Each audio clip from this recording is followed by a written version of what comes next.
Good morning all of you. BSc second year में अपने unit start करेंगे आज, यूनिट फर्स्ट। ठीक है, इससे पहले की जो क्लास थी उसके अंदर ये जो यूनिट थर्ड चल रही थी कोऑर्डिनेशन कंपाउंड, वो कंप्लीट हो गई थी। उसके बाद में अपने आज नेक्स्ट यूनिट रहेगी यूनिट फर्स्ट, और यूनिट फर्स्ट है उसमें पूरी में क्या है, डी ब्लॉक को पढ़ना है। अब डी ब्लॉक के अंदर अपने को पता है 3 सीरीज होती हैं। ठीक है, डी ब्लॉक में 3 सीरीज रहेंगी, 3D, 4D और 5D।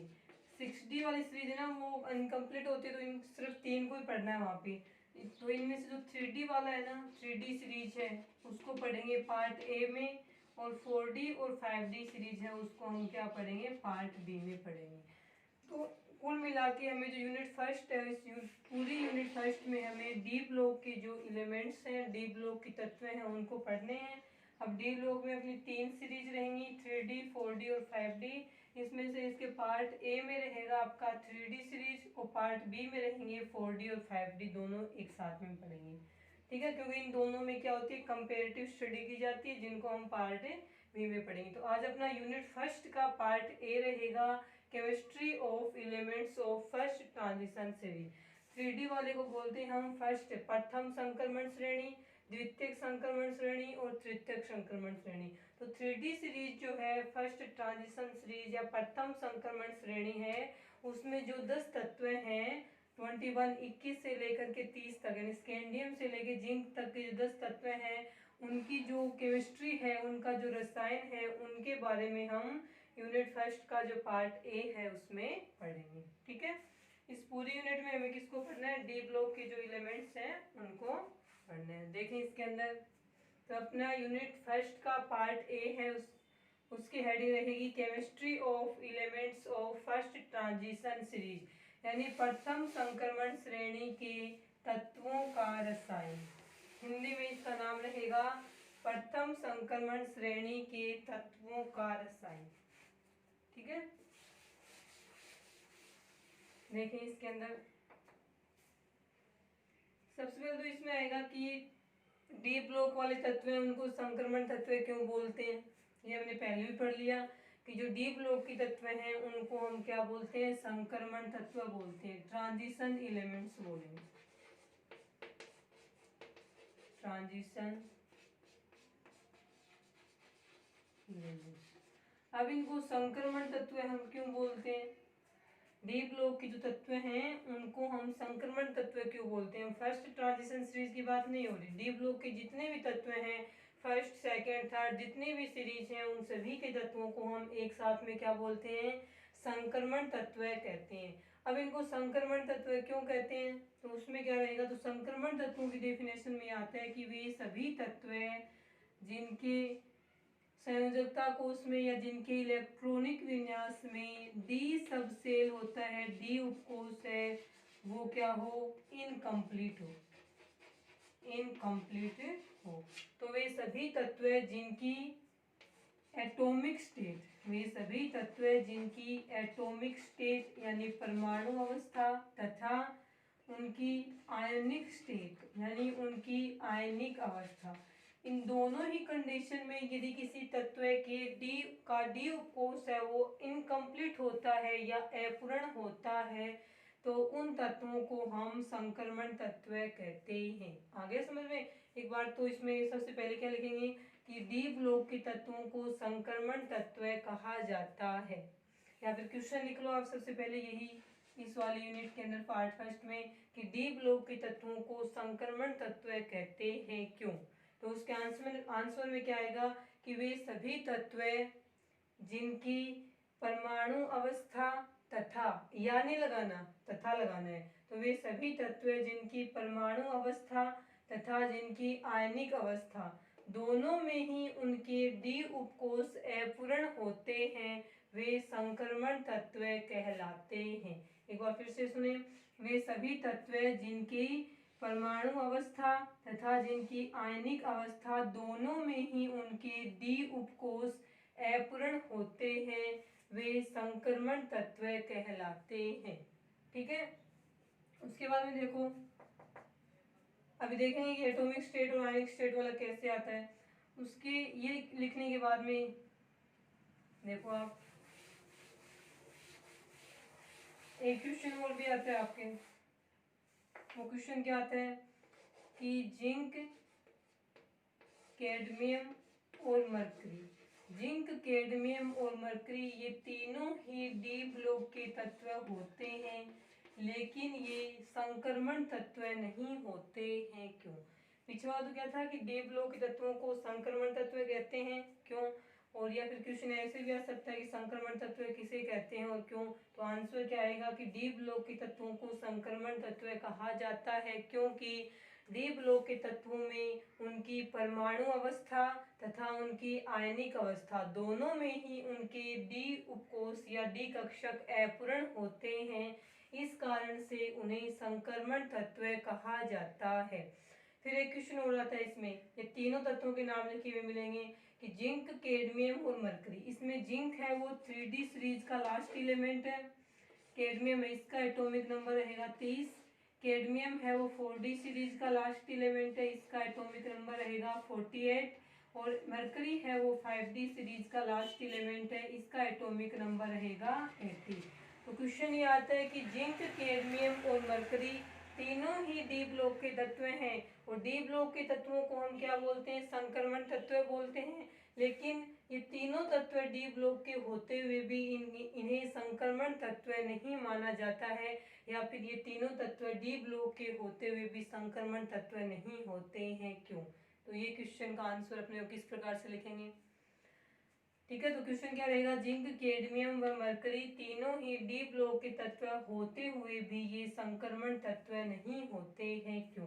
तो इसके आंसर में आपको क्या लिखना है वो देखो, इसका आंसर किस प्रकार से रहेगा। और जिंक, कैडमियम और मरकरी है ना, वो तीनों ही 3D 4D और 5D सीरीज है ना, उसके लास्ट वाले एलिमेंट्स है वो रहेंगे। तो देखिए आप इसके अंदर इसका आंसर क्या लिखेंगे हम, ठीक है? आंसर देखें, तीनों की हम एक बार एटॉमिक स्टेट बनाएंगे और तीनों का एक बार हम क्या बनाएंगे? आयनिक स्टेट बनाएंगे। तो देखिए जिंक है, सबसे पहले ये आ गया जिंक, ठीक है, 30 नंबर पे आएगा, 3D सीरीज है। तो जिंक का हम एटॉमिक स्टेट, सबसे पहले तो हम इसका एटॉमिक स्टेट में देखेंगे इलेक्ट्रॉनिक विन्यास, और उसके बाद में हम इसका देखेंगे आयनिक स्टेट में, आयनिक स्टेट में, ठीक है? तो देखिए आप इसके अंदर क्या होगा, तो सिर्फ लास्ट वाला लिख लेते हैं हम, पता है यहाँ पे क्या आएगा? आर्गन आ जाएगा। सिर्फ लास्ट वाला जो इनका वैलेंस सेल का इलेक्ट्रॉनिक कॉन्फ़िगरेशन है वही लिख लेते हैं। तो इसमें आता है जिंक में 3D10 4s2, उसके बाद में आता है कैडमियम, कैडमियम 48 पे, तो इसमें लास्ट में क्या आ जाएगा? 4D10 5s2। उसके बाद में आता है कैडमियम के बाद में मरकरी, मरकरी आता है 80 नंबर पे, तो इसमें क्या आ जाएगा? 5D10 6s2। देखो अब जिंक, कैडमियम और मरकरी तीनों ही डी ब्लॉक की तत्व हैं, तो तीनों सीरीज 3D 4D और 5D सीरीज के लास्ट वाले एलिमेंट्स हैं। तीनों में ही इनका जो डी है या डी उपकोष है पूर्ण रूप से भरा हुआ है। डी में 5 ऑर्बिटल होते हैं, एक ऑर्बिटल में नंबर ऑफ इलेक्ट्रॉन्स जो मैक्सिमम आ सकते हैं वो 2 रहेंगे। तो डी ब्लॉक है, सॉरी जो डी कक्षक है, डी उपकोष है, उसमें नंबर ऑफ इलेक्ट्रॉन जो मैक्सिमम हो सकते हैं वो कितने होंगे? 10 होंगे, ठीक है? तो ये देखो, ये इसमें 10 है, पूर्ण रूप से भरा हुआ है, इसमें भी 10 है, ये भी पूर्ण रूप से भरा हुआ है, और इसमें भी 10 है, तो ये भी पूर्ण रूप से भरा हुआ है। तो जिंक, कैडमियम और मरकरी तीनों तत्वों में ही उनका जो डी उपकोष है वो पूर्ण रूप से भरा हुआ है, इनकम्प्लीट नहीं है, कंप्लीटली फिल्ड है, पूर्ण रूप से भरा हुआ है। अब ये तीनों ही, इन तीनों का आयनिक स्टेट में देखेंगे। आयनिक स्टेट का मतलब है कि जब ये आयन बनाएंगे ना, तो उन आयन्स में इलेक्ट्रॉनिक विन्यास कैसा है। अब जिंक का पता है केवल एक ही आयन बनाता है +2 ऑक्सीडेशन स्टेट में, कैडमियम भी एक ही आयन बनाएगा +2 में, और मरकरी भी एक ही आयन बनाएगा +2 में। तो तीनों ही +2 ऑक्सीडेशन स्टेट में एक एक आयन ही बनाते हैं। वैसे डी ब्लॉक तत्वों की प्रॉपर्टीज होती है कि ये चेंजेबल ऑक्सीडेशन स्टेट यानी परिवर्तनशील ऑक्सीकरण अवस्था प्रदर्शित करते हैं, लेकिन जिंक, कैडमियम और मरकरी में ऐसा नहीं होता। इन तीनों में एक एक ही स्टेबल ऑक्सीडेशन स्टेट है वो पाई जाती है। तो यहाँ पे हम क्या देखेंगे इन तीनों का, तो जिंक का होता है +2 ऑक्सीडेशन स्टेट में एक ही आयन बनाता है ये, कैडमियम है वो भी +2 में पाया जाएगा और मरकरी है वो भी +2 में पाया जाएगा।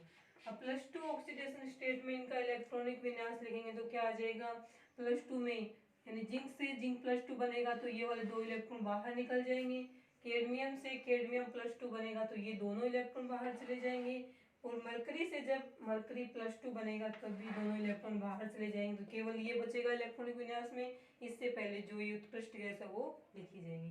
तो यहाँ पे क्या आ जाएगा 3D10, 4D10 और 5D10। ये 3s 4s2 5s2 6s2 हट गया, आयन बनने में निकल गए इलेक्ट्रॉन। ठीक है, यहाँ पे कौन सा आ जाएगा, आर्गन आ जाएगा, यहाँ पे कौन सा आ जाएगा, क्रिप्टोन आ जाएगा, और यहाँ पे कौन सा आ जाएगा, जीनोन आ जाएगा। आ गया समझ में।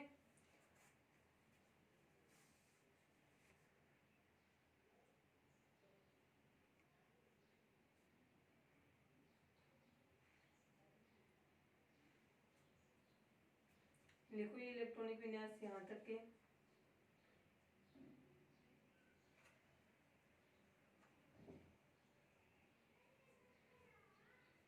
ठीक है, अब देखें इसके अंदर इनकी एटॉमिक स्टेट, सॉरी इनकी जो आयनिक स्टेट बनी है तीनों की, उसमें भी डी उपकोष पूर्ण रूप से भरा हुआ है 3D10 4D10 5D10। तो अब देखिए इसमें संक्रमण तत्वों की डेफिनेशन में क्या था कि वे तत्व है जिनकी एटॉमिक स्टेट और उनकी आयनिक स्टेट दोनों के अंदर उनके डी उपकोष हैं वो क्या हों, अपूर्ण हों, तो उन्हें संक्रमण तत्व मानेगी। मान लीजिए कोई तत्व ऐसा है जिसकी एटॉमिक स्टेट है उसके अंदर ये जो डी उपकोष है पूर्ण रूप से भरा हुआ है, आयन बनाया तो डी उपकोष है वो खाली हो गया, पूर्ण रूप से भरा हुआ नहीं रहा, कुछ खाली हो गया, इनकम्प्लीट हो गया, तो वो संक्रमण तत्व माना जाएगा। लेकिन वे तत्व जिनकी एटॉमिक स्टेट में भी डी उपकोष इनकम्प्लीट नहीं हो, आयनिक स्टेट में भी इनकम्प्लीट नहीं हो, तो उसको हम संक्रमण तत्व मान ही नहीं सकते। यही कारण होता है इसका कि जिंक कैडमियम और मरकरी तीनों ही डी ब्लॉक के तत्व होते हैं, लेकिन फिर भी इन्हें संक्रमण तत्व नहीं माना जाता है। क्यों, तो उसके आंसर में लिखा जाएगा कि जिंक कैडमियम और मरकरी तीनों की एटॉमिक स्टेट तथा इनकी आयनिक स्टेट दोनों ही स्टेट्स में इनके डी कोष हैं वो पूर्ण रूप से भरे हुए होते हैं। इस कारण से जिंक कैडमियम व मरकरी तीनों डी ब्लॉक के तत्व होते हुए भी संक्रमण तत्व नहीं माने जाते हैं। कारण रहेगा एटॉमिक स्टेट आयनिक स्टेट दोनों के अंदर डी उपकोष पूर्ण रूप से भरे हुए होते हैं। लिख लो इसको, ये एटॉमिक स्टेट का रहेगा और वो वाला आयनिक स्टेट का इलेक्ट्रॉनिक कॉन्फ़िगरेशन है वो रहेगा। तो इन दोनों में से कोई भी क्वेश्चन आ सकता है, ये भी आ सकता है कि डी ब्लॉक के तत्व हैं उनको संक्रमण तत्व क्यों कहते हैं, सेकंड की संक्रमण तत्व किसे कहते हैं और क्यों कहते हैं, और थर्ड ये आएगा कि जिंक कैडमियम और मरकरी तीनों डी ब्लॉक के तत्व होते हुए भी इनको संक्रमण तत्व नहीं मानते हैं क्यों। ये तीनों में से कोई भी क्वेश्चन है वो आ सकता है।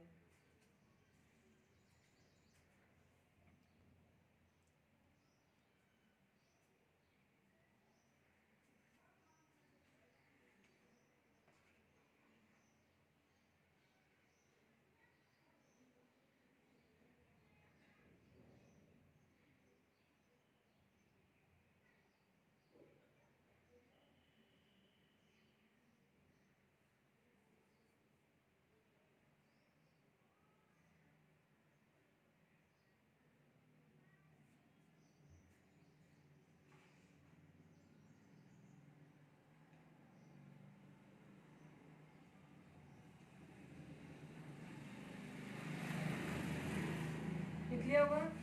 उसके बाद में ये 3 क्वेश्चन होने के बाद में अपनी फर्स्ट हेडिंग रहेगी इस यूनिट की, और लिखें इसमें कैरेक्टरिस्टिक प्रॉपर्टीज ऑफ कैरेक्टरिस्टिक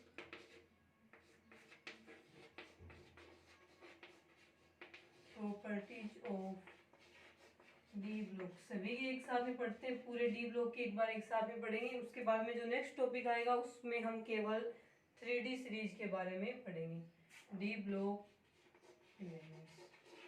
ठीक है, डी ब्लॉक तत्वों के जो विलाक्षणिक गुण हैं वो हम पढ़ेंगे। ठीक है, तो हेडिंग रहेगी characteristic properties of D block elements, यानी डी ब्लॉक तत्वों के अभिलाक्षणिक गुणधर्म। ठीक है, देखिए इसके अंदर डी ब्लॉक तत्वों के जो अभिलाक्षणिक गुणधर्म है वो कौन कौन से रहेंगे। तो इसमें क्या आएगा, सबसे फर्स्ट क्या आएगा कि डी ब्लॉक की जो तत्व हैं वो आपस में वर्ग में उतनी समानता नहीं दर्शाते हैं जितनी कि ये आवर्त में दर्शाते हैं। इस कारण से डी ब्लॉक तत्वों का अध्ययन वर्ग में नहीं करके आवर्त में किया जाता है। जैसे एस ब्लॉक में क्या पढ़ते हैं हम, फर्स्ट वर्ग, सेकंड वर्ग। ऐसे ही पी ब्लॉक में क्या पढ़ते हैं, 13वां वर्ग, 14वां, 15, 16, 17, 18वां वर्ग। लेकिन डी ब्लॉक में कभी सुना है क्या, तीसरा वर्ग, चौथा वर्ग, पांचवा वर्ग। डी ब्लॉक में तो ऐसे पढ़ा है 3D series, 4D series, 5D series और 6D सीरीज। तो डी ब्लॉक का अध्ययन हम आवर्त में करते हैं, जबकि एस ब्लॉक और पी ब्लॉक का किस में करते हैं, वर्ग में करते हैं। तो कारण क्या है इसका, तो इसमें फर्स्ट क्या रहेगा कि डी ब्लॉक के तत्व वर्ग में, जब ये तत्व वर्ग में आपस में समानता ही नहीं दर्शाते तो इनका वर्ग में अध्ययन कर ही नहीं सकते। ये तत्व तो आवर्त में दर्शाते हैं एक दूसरे के साथ में समानता। इस कारण से डी ब्लॉक के तत्वों का अध्ययन हम किस में करेंगे, आवर्त में करेंगे। तो फर्स्ट इसका प्रॉपर्टीज यही रहेगी डी ब्लॉक तत्वों की कि डी ब्लॉक के तत्व वर्ग में आपस में गुणों में इतनी समानता नहीं दर्शाते हैं जितनी कि ये आवर्त में दर्शाते हैं। इस कारण से डी ब्लॉक के तत्वों का अध्ययन आवर्त में श्रेणियों के रूप में किया जाता है। आगे समझ में, तो फर्स्ट प्रॉपर्टी रहेगी इसकी कि डी ब्लॉक के तत्व आवर्त में गुणों में अधिक समानता दर्शाते हैं। इस कारण से इनका अध्ययन आवर्त में किया जाता है। ठीक है, ये रहेगी इसकी फर्स्ट प्रॉपर्टी। सेकंड प्रॉपर्टी क्या होगी कि इनमें मेटालिक कैरेक्टर, इनके अंदर मेटालिक नेचर यानी ये धात्विक प्रकृति के होते हैं। डी ब्लॉक के तत्वों में धात्विक लक्षण पाया जाता है और इनका धात्विक लक्षण टाइटेनियम से लेकर के कॉपर तक, या फिर ये बोलें कि इनका जो धात्विक लक्षण है वो आवर्त में बाएं से दाएं की तरफ चलने पे बढ़ता जाता है। टाइटेनियम से 3D सीरीज की बात करें एग्जाम्पल के रूप में, तो 3D सीरीज में टाइटेनियम से कॉपर की तरफ जाने पर धात्विक गुण क्या होगा, बढ़ता जाएगा। तो सेकंड प्रॉपर्टी रहेगी कि डी ब्लॉक की तत्व धात्विक प्रकृति दर्शाते हैं तथा इनका धात्विक गुण श्रेणी में बाएं से दाएं चलने पर बढ़ता जाता है।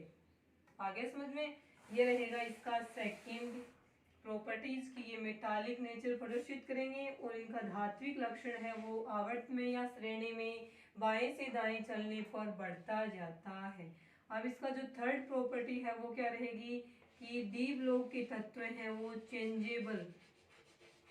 चेंजेबल ऑक्सीडेशन स्टेट यानी परिवर्तनशील ऑक्सीकरण अवस्था प्रदर्शित करते हैं। अब ये बात आती है कि परिवर्तनशील ऑक्सीकरण अवस्था होती क्या है, तो उसमें क्या आएगा, यदि कोई तत्व एक से अधिक ऑक्सीकरण अवस्थाएं प्रदर्शित करता है तो उन्हें परिवर्तनशील ऑक्सीकरण अवस्थाएं कहा जाता है। जैसे कि आयरन है वो 2 ऑक्सीकरण अवस्थाएं प्रदर्शित करता है, +3 भी करेगा और +2 भी करेगा। तो क्या बोलेंगे कि आयरन है वो परिवर्तनशील ऑक्सीकरण अवस्थाएं प्रदर्शित कर रहा है। एक से अधिक कितने में हो परिवर्तनशील मानी जाएंगी।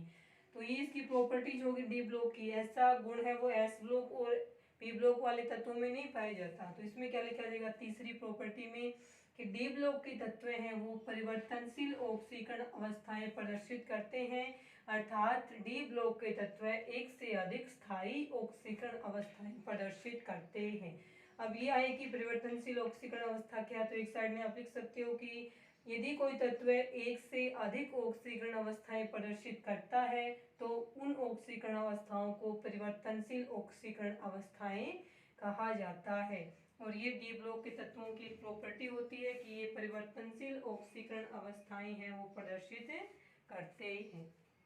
ठीक है, आगे फिर से आ जाएगा ये परिवर्तनशील ऑक्सीकरण अवस्था जब हम 3D सीरीज में पढ़ेंगे तो वापस लिख देंगे इसकी डेफिनेशन। ठीक है, तो तीसरी प्रॉपर्टी रहेगी कि ये परिवर्तनशील ऑक्सीकरण अवस्थाएं प्रदर्शित करते हैं। फोर्थ प्रॉपर्टी रहेगी कि इनमें कैटालाइटिक प्रॉपर्टी होती है, यानी कि डी ब्लॉक के तत्वों में उत्प्रेरकीय गुण पाया जाता है, अर्थात ये किसी रासायनिक अभिक्रिया में उत्प्रेरक के रूप में कार्य कर सकते हैं। कुछ रासायनिक अभिक्रिया में लिखते हैं, जैसे कि अमोनिया बनाने की विधि है, उसके अंदर हम लिखते हैं कि आयरन है और मोलिब्डेनम में साथ में उत्प्रेरक के रूप में कार्य करते हैं। तो इस कारण से बोला जाता है, एग्जाम्पल वगैरह हमें ना इससे आगे पढ़ेंगे ना, जो नेक्स्ट टॉपिक आएगा उसके अंदर पढ़ लेंगे। उत्प्रेरक के गुण का अलग से टॉपिक आएगा, ऑक्सीडेशन स्टेट का अलग से आएगा, मेटालिक नेचर का अलग से आएगा, वहाँ पे हम इसको विस्तार से पढ़ लेंगे। यहाँ पे सिर्फ हमने को एक एक लाइन में लिखनी है इनकी प्रॉपर्टी। तो इसमें लिखाया जाएगा कि ये तत्व उत्प्रेरकीय गुण भी प्रदर्शित करते हैं।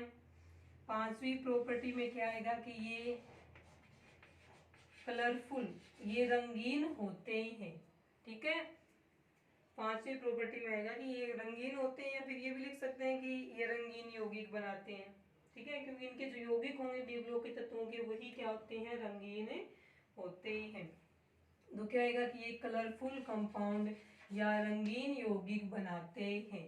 उसके बाद में सिक्स प्रॉपर्टी क्या हो जाएगी कि ये कॉम्प्लेक्स कंपाउंड बनाते हैं, और ये हम पढ़ चुके हैं, यूनिट थर्ड के अंदर आया था कोऑर्डिनेशन कंपाउंड्स। और कोऑर्डिनेशन कंपाउंड्स में जो केंद्रीय धातु परमाणु था वो डी ब्लॉक का तत्व या संक्रमण तत्व ही था। तो 6 नंबर पे आ जाएगी इसकी प्रॉपर्टी की ये संकुल यौगिक बनाते हैं। उसके बाद में देखो 7 प्रॉपर्टीज में क्या आ जाएगा, अब पता है ये संकुल यौगिक बनाएंगे तो इनका जो केंद्रीय धातु परमाणु या आयन होगा उसके अंदर कुछ अयुग्मित इलेक्ट्रॉन पाए जाएंगे। उन अयुग्मित इलेक्ट्रॉनों के कारण से ये पैरामैग्नेटिक या अनुचुंबकीय गुण प्रदर्शित करते हैं। ठीक है, तो यहाँ पे हम इसमें क्या लिख देंगे, तो इसमें आ जाएगा यहाँ पे कि ये अनुचुंबकीय गुण प्रदर्शित करते हैं। ठीक है, उसके बाद में नेक्स्ट देखो 8 नंबर पे आ जाएगा कि ये इंटरस्टिशियल को हम हिंदी में बोलेंगे अंतराकाशी यौगिक। इसमें आ जाएगा कि ये अंतराकाशी यौगिक बनाते हैं। तो 8वीं प्रॉपर्टी क्या रहेगी कि ये अंतराकाशी यौगिक बनाते हैं। और 9 नंबर में आ जाएगा कि ये कई मिश्र धातुओं का निर्माण भी करते हैं। इन सभी के एग्जाम्पल, इन सभी को फुल स्टडी इनकी नेक्स्ट टॉपिक में करेंगे। ये सिर्फ एक एक लाइन में लिखा है। धात्विक प्रकृति प्रदर्शित करते हैं, परिवर्तनशील ऑक्सीकरण अवस्था, उत्प्रेरकीय गुण, रंगीन यौगिक बनाते हैं, संकुल यौगिक बनाते हैं, अनुचुंबकीय प्रकृति के होते हैं, अंतराकाशी यौगिक बनाते हैं, और मिश्र धातुएं भी बनाते हैं। ये इसके 8 क्या हो गए, प्रॉपर्टीज हो गए। ठीक है, उसके बाद कल की क्लास में हम 3D सीरीज की प्रॉपर्टी पढ़ेंगे। आज के लिए इतना ही।